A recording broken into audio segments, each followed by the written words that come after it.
Hi everyone, in today's video, I will discuss how to calculate the average exit price in trading if you exit a position at multiple levels using a spreadsheet. In my previous video, I used Google Stock as an example to explain how to calculate entry and target levels as well as the minimum number of shares to buy. You can check the video link in the description below if you like to watch it. Today, I will also use Google Stock as an example to show you how to calculate the average exit price if I exit the trade at 3 different levels. Since my last video, Google stock price has moved out quite a bit and has now retraced slightly. So let's assume we want to exit the trade at 3 different levels. What would be the potential exit points if you look at the weekly chart? For me, I will exit the first position at around 170, which is the 20 moving average in the weekly chart.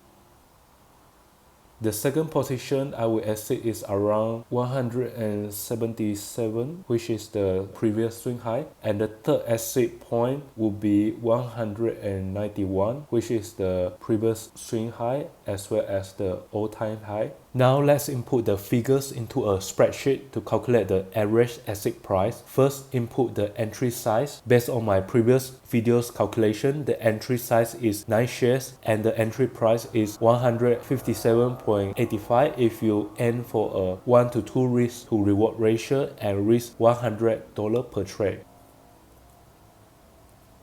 Next, enter your 3 exit level, which is 170, 177, and 191. Since there are 9 shares, we will exit with 3 shares each time.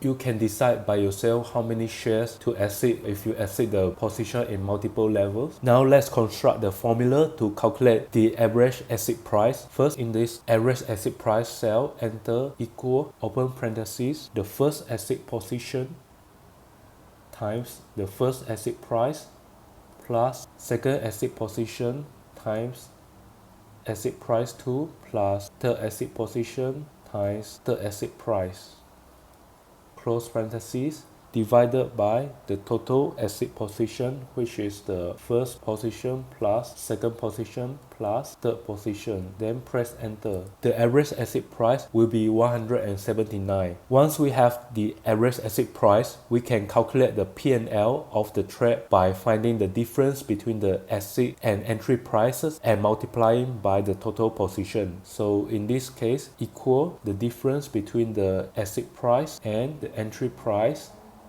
times the total position if you're going long on the stock. The total P&L for the trade will be 193.35. You can also highlight the cell with formula and select the cursor on the right button and drag it down to fill the cells in the rows below with the formula for other calculation. I hope this video is helpful for those who want to learn how to calculate the average exit price. If you enjoyed this video, please like, share and subscribe to my channel. Let me know your thoughts in the comment section below. Thanks for watching and see you in the next video.